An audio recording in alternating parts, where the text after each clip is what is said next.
Halo, selamat pagi pemirsa, apa kabar Anda hari ini? Senang sekali dapat menjumpai Anda dalam berita Papua hari ini. Saya Yuni Rumbarar bersama tim redaksi telah menyiapkan sejumlah berita menarik dan aktual bagi Anda. Berikut 3 berita utama.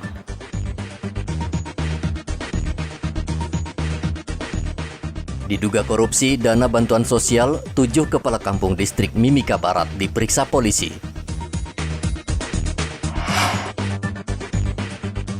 119 warga terjaring razia protokol kesehatan di Kota Jayapura.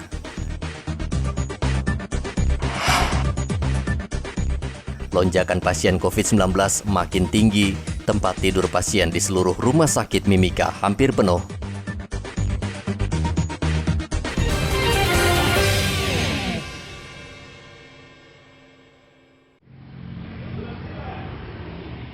Tujuh kepala kampung distrik Mimika Barat, Kabupaten Mimika, Rabu kemarin diperiksa penyidik Polres Mimika.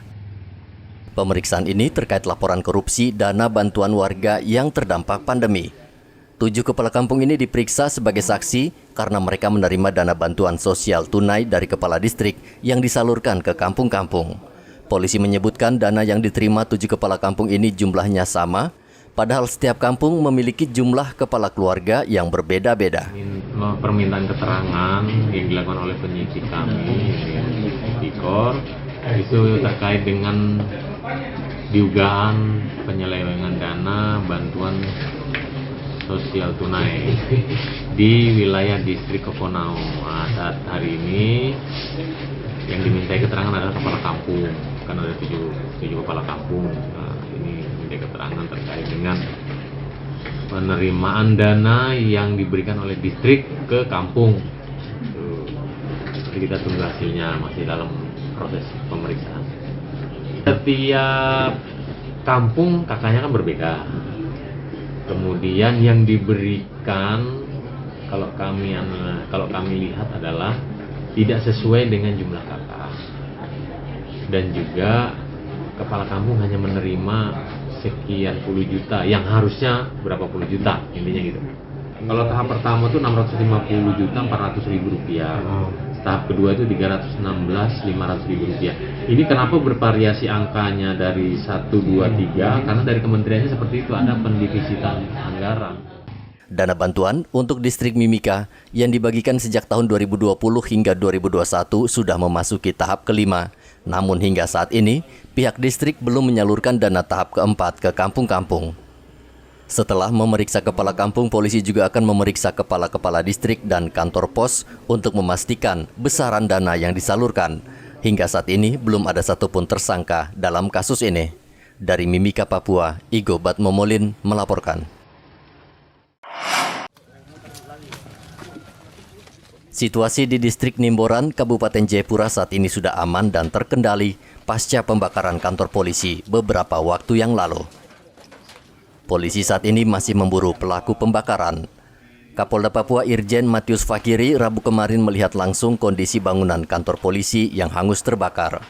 Kapolda memastikan korban Fredrik Sem, warga sipil yang terkena serpihan peluru aparat di bagian kepala masih hidup. Kapolda juga meminta pelaku pembakaran ditangkap. Tokoh agama, pemerintah juga kita sesalkan dengan tindakannya.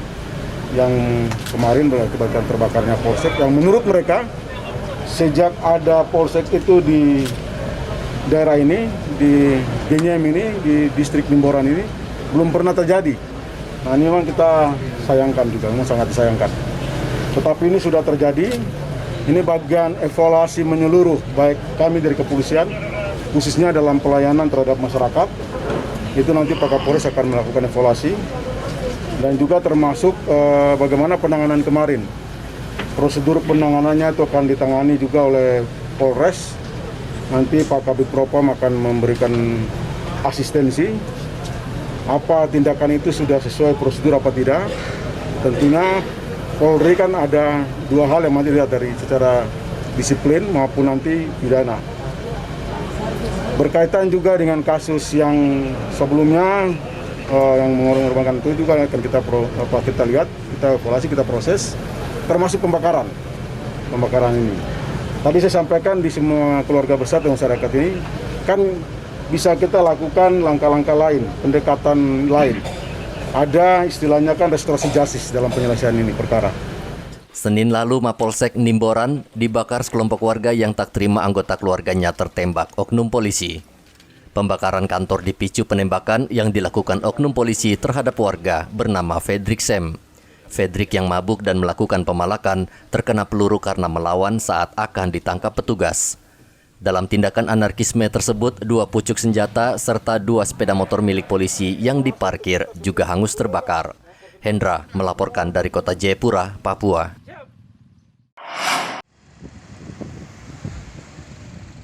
Satlantas Polres Merauke gencar merazia kendaraan bermotor di sejumlah ruas jalan. Rabu kemarin aparat menggelar razia di Jalan Seringgu dan Mandala. Puluhan kendaraan roda 4 berplat nomor dari luar Papua banyak yang terjaring karena pemilik belum melapor ketika masuk ke Merauke. Razia ini juga dilakukan untuk mendukung penerapan PPKM level 4 di Merauke. Kegiatan ini dalam rangka cipta kondisi mengingat beberapa pekan terakhir ini kejadian laka meningkat.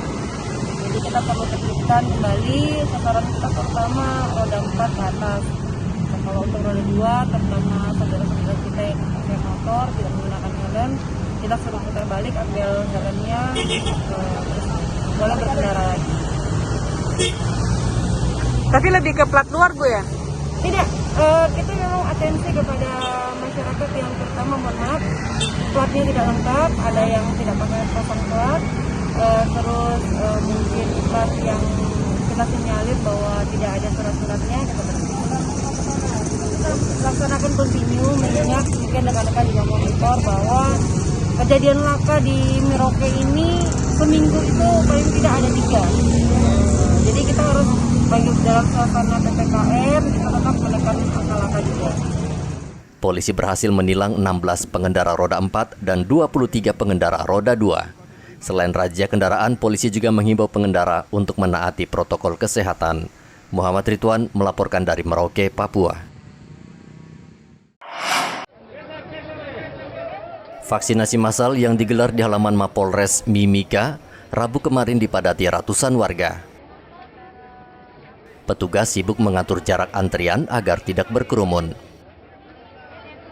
Warga Mimika sangat antusias untuk divaksin, terlihat dari jumlah tempat duduk yang terisi penuh. Bahkan sebagian warga terpaksa menunggu di luar. Kita melanjutkan kegiatan vaksinasi ya, bagi warga masyarakat, yang mana untuk hari ini diprioritaskan untuk warga yang akan melakukan vaksin kedua. Vaksin kedua setelah menjalani vaksin pertama beberapa minggu yang lalu, dan sekarang ini menjalani vaksin kedua. Hari ini kita buka di gerai vaksin terpadu presisi di pelayanan dan masyarakat banyak kami sudah komunikasikan dengan kepala dinas kesehatan untuk kemudian agar lebih maksimal mungkin bisa ditambah tim vaksinator. Dan ini kegiatan yang terus berlanjut ya, karena sebagai bagian daripada apa yang menjadi arahan pemerintah untuk kepentingan percepatan vaksinasi guna menekan laju penularan COVID-19. Sebaliknya di Merauke, Dinas Kesehatan mengaku stok vaksin merek Sinovac mulai menipis. Dinkes Merauke sudah meminta penambahan ke Dinkes Provinsi dan dalam waktu dekat akan tiba. Masyarakat sudah berapa banyak yang divaksin, Dok? Kita saya pikir sudah untuk vaksinasi pertama dan kedua sudah lebih dari 70.000. 70.000 ya. Iya. Dari target berapa itu, Dok? Target kita antara 120 sampai 150.000. 150.000 ya. Iya. Dok, kalau untuk ketersediaan vaksin sendiri itu warga apa masih mencukupi atau gimana, Dok? Sementara ini stok kita agak berkurang sih. Mungkin masih ada sekitar 5.000-an untuk 5.000-an dosis. Tapi akan di drop lagi mungkin dari provinsi. Ya. Tapi artinya menjamin bahwa vaksin untuk warga tetap berjalan. Saya kira pemerintah menjamin untuk ketersediaan vaksin. Ya. Agar vaksinasi massal efektif, Pemda menggandeng TNI Polri, sehingga target 1.000 orang tervaksin setiap hari bisa tercapai. Igo Batmomolin dan Muhammad Ridwan melaporkan dari Mimika dan Merauke. Patuh kepada pemerintah, kepada rajanya, Guna menekan penyebaran COVID-19, Satuan Tugas COVID-19 Kota Jayapura gencar melakukan operasi justisi protokol kesehatan. Operasi diarahkan terhadap warga yang masih membandel, tidak menggunakan masker, dan melanggar waktu pembatasan PPKM level 4. Dalam razia yang digelar di Abepura dan Jayapura Utara terjaring 119 orang. Mereka langsung menjalani tes antigen dan 2 orang dinyatakan positif COVID-19 dan langsung dibawa ke Rumah Sehat LPMP Kota Raja. Operasi justisi dilakukan sesuai Peraturan Daerah Nomor 3 Tahun 2020 dan Instruksi Wali Kota Jayapura Nomor 9 Tahun 2021. Wakapolresta Jayapura AKBP Supraptono meminta seluruh lapisan masyarakat agar menaati protokol kesehatan dengan ketat, dikarenakan angka COVID-19 terus meningkat hingga 100 kasus per hari. Langkah yang kita lakukan diantaranya yaitu penyekatan tempat-tempat padat kerumunan orang. Yaitu untuk malam ini dilaksanakan di Jalan Kelapa, Entrop, dan dilaksanakan di Jalan Baru, Pasar Yotepa. Untuk malam ini langsung melakukan rapid test. Dari 2 tempat itu sebanyak 119 orang yang dirapid. Dari hasil itu 2 yang dinyatakan positif. Untuk yang positif Pak, dibawa kemana Pak? Yang positif tidak ada toleransi, langsung kita bawa ke LPMP, ya, tempat isolasi terpusat pemerintah Kota Jayapura. Data Satgas COVID-19 Kota Jayapura per 4 Agustus, pasien positif COVID-19 yang masih dirawat di rumah sakit dan isoman berjumlah 1.955 orang. Hendra melaporkan dari Jayapura, Papua.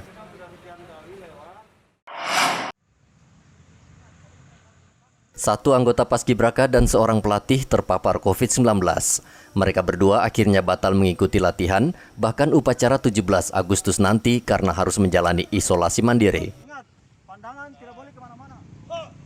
Kabak Ops Polres Merauke AKP Micha Toding mengatakan saat ini posisi kedua pasien sudah diganti, sehingga latihan dan persiapan bisa berlanjut mengingat upacara peringatan 17 Agustus sudah semakin dekat. Paskibra ini kemarin dari hasil swabnya berapa orang yang terpapar?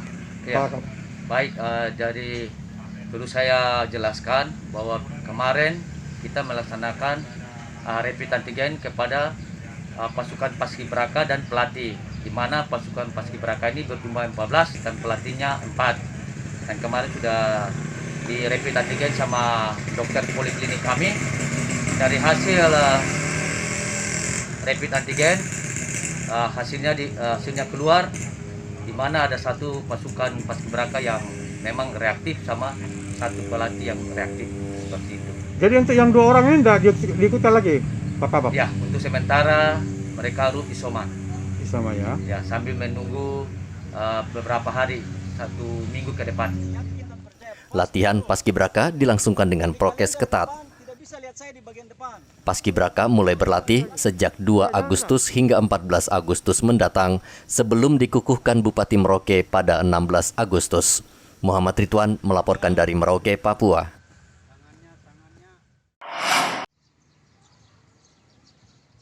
Keinginan umat untuk segera beribadah di rumah ibadah belum bisa dilakukan karena Pemda sedang menerapkan PPKM level 4.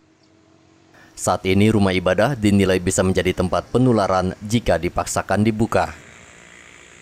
Kadinkes Merauke Dr. Neville Muskita mengatakan dalam penerapan PPKM level 4 selama 2 pekan, rumah ibadah belum bisa dibuka. Pak ibadah ditutup itu dong? Iya masih. Kalau PPKM mikro level untuk level 4 itu kan ya masih. Seharusnya masih. Oke. Tapi kan sejauh ini menurut beberapa pemuka agama kan tidak ada temuan dari klaster tempat ibadah, Dok. Nah, saya lihat juga kan selama ini untuk tempat-tempat ibadah kan dalam PPKM mikro yang sudah ditetapkan oleh Bupati, saya lihat masih tutup, kebanyakan tempat ibadah masih tidak melaksanakan ibadah secara tatap muka, masih kebanyakan online. Kira-kira ada pelonggaran nantinya Dok untuk mereka tempat ibadah baik gereja maupun masjid ini kan? Nanti kita akan lihat situasi COVID berkembang seperti apa, ya. Kalau misalnya ada tren penurunan, pasti mungkin ada relaksasi. Tetapi ya sejauh ini saya kira penularan di tengah masyarakat kita masih tinggi, ya. Dalam 3 hari ini hasil pemeriksaan sampel yang dilakukan dengan PCR di rumah sakit itu masih angka positivity rate-nya masih di atas 40%.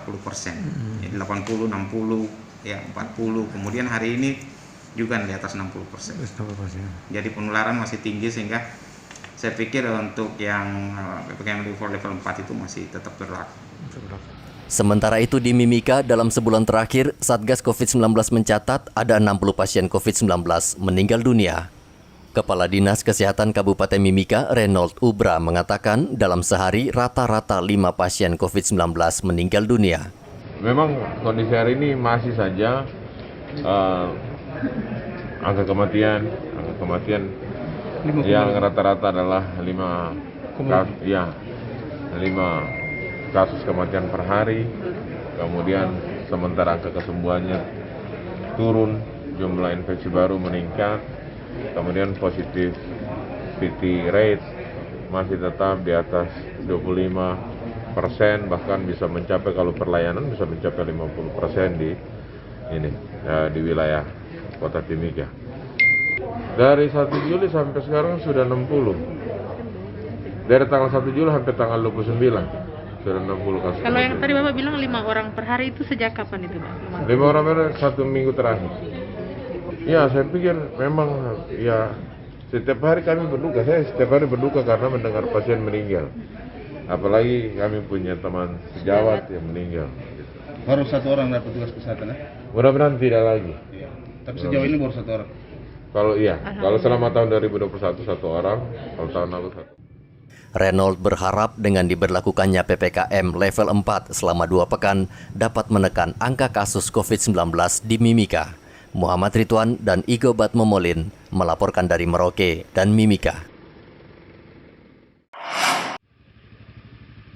Saat ini keterisian tempat tidur di sejumlah rumah sakit yang merawat pasien COVID-19 hampir penuh.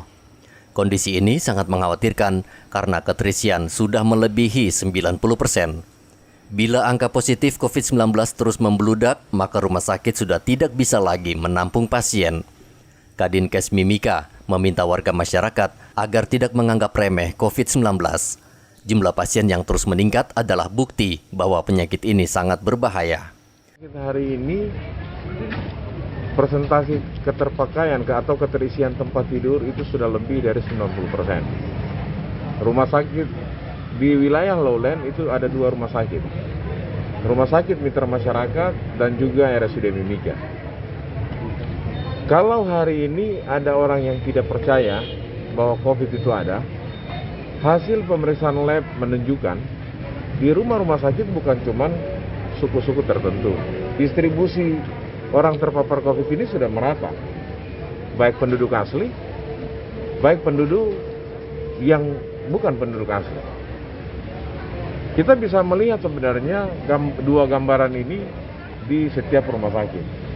Rumah sakit Mitra Masyarakat lebih banyak untuk menangani pasien COVID yang berasal dari masyarakat asli dibandingkan rumah sakit di RSUD Mimika.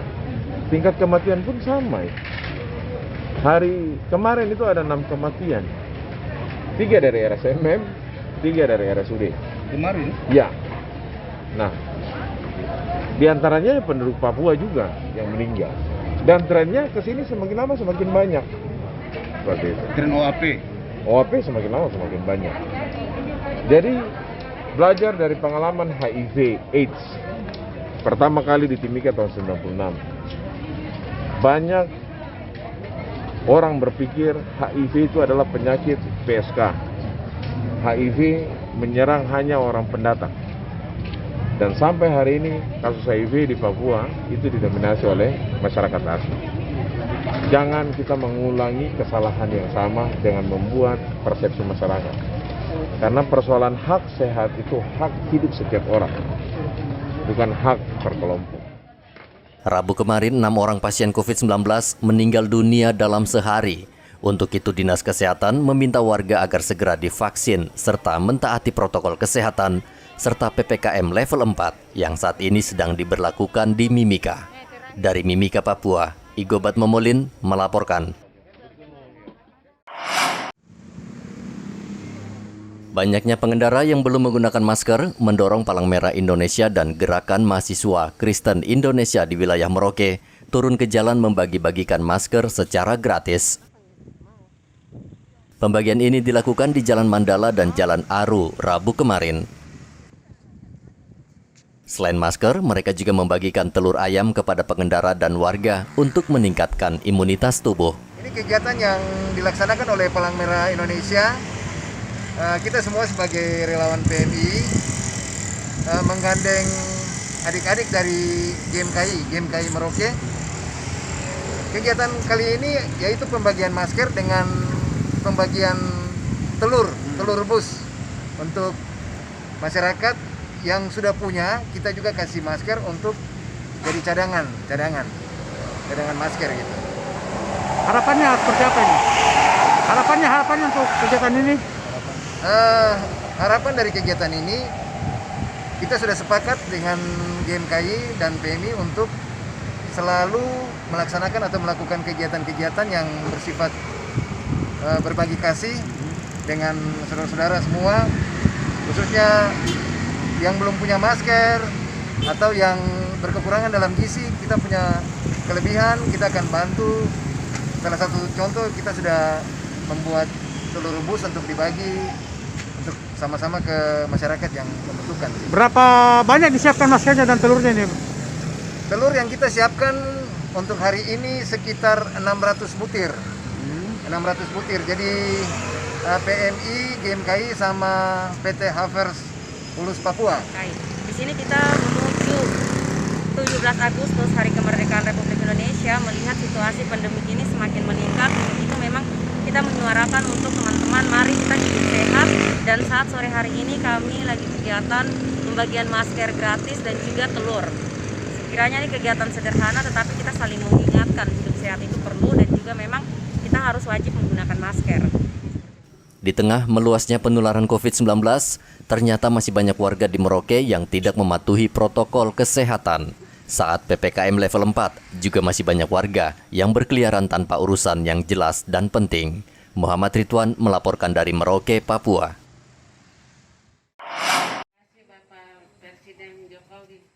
275 keluarga di Kampung Nawaripi, Distrik Wania, Kabupaten Mimika, Rabu kemarin menerima bantuan program Keluarga Harapan (PKH) dari Kementerian Sosial. Setiap keluarga di kampung ini menerima 1 karung beras ukuran 10 kg. Norman Ditubun, Kepala Kampung Nawaripi, mengatakan ia atas nama seluruh warga kampung berterima kasih dengan bantuan ini di tengah masa pandemi. Bantuan ini menurutnya sangat berharga dan ia berharap bisa dimanfaatkan sebaik-baiknya. Mengatasnamakan 12.000 jiwa lebih warga yang ada di Kampung Nawaripi, mengucapkan terima kasih banyak kepada Presiden Republik Indonesia Jokowi, yang mana masa pandemi ini sudah hampir 2 tahun ini Nawaripi selalu menerima bantuan, baik BLT, PKH, BSP, dan lain-lain itu. Jadi saya merasa berterima kasih banyak untuk Bapak Presiden kita Republik Indonesia Joko Widodo. Jadi beberapa hari lalu di Kampung Nawaripi ini kami baru membagi BLT sebanyak 259 kakak di Nawaripi ini menerima BLT dari dana desa. Hari ini kami ke Kampung Nawaripi didatangi petugas dari dinas sosial. Dia membawa beras sebanyak 275 karung beras, masing-masing per karung beratnya sekitar 10 kilo untuk warga Nawaripi yang namanya tercatat sebagai penerima bantuan PKH. Jadi semuanya saya perintahkan saya punya aparat untuk kalau bisa hari ini harus diselesaikan, disampaikan beras ini sampai di tangan warga Kampung Nawaripi yang berhak untuk menerima.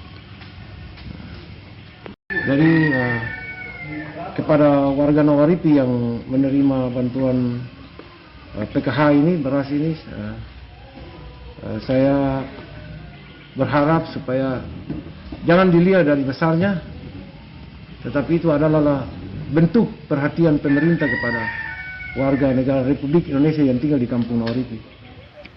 Kementerian Sosial terus menyalurkan bantuan bagi warga yang terdampak akibat pandemi. Berbagai bantuan disalurkan termasuk bantuan program Keluarga Harapan. Saat ini banyak warga yang kesulitan hidup akibat penerapan pembatasan aktivitas seperti PPKM level 4. Dari Mimika, Papua, Igobat Momolin melaporkan. Informasi tadi sekaligus menutup jumpa kita dalam Berita Papua hari ini. Akhir kata, saya Yunir Barar bersama tim redaksi yang bertugas mengucapkan terima kasih atas perhatian Anda. Selamat pagi, Wanyambe.